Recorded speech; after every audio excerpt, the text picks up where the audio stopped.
Hello everyone, just received this clear packing tape. Now there's 12 in the package.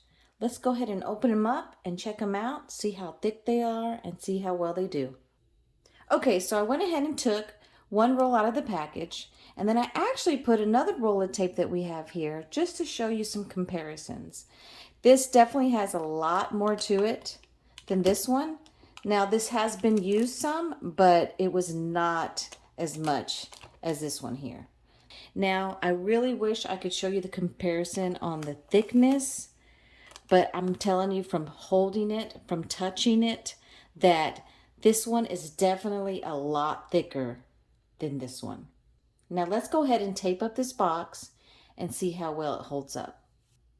Okay, so what I ended up doing is I took this tape and taped up one side of the box and used this tape and taped up the other side of the box. You might not be able to see it, but I can tell you how it feels.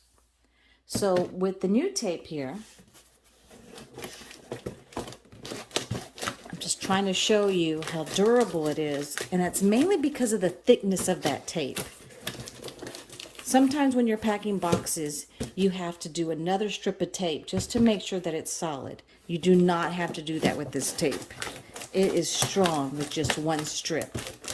Let's go ahead and go to the other side. And I used the existing tape that I had. Now, I don't know if you can see how it already bends, but with this tape not being as thick as the new one, I would recommend a second strip of tape with this. So you're definitely going to get more tape out of this because you're not going to have to use twice the amount on a different brand. I hope this information was helpful, and I hope y'all have a great day.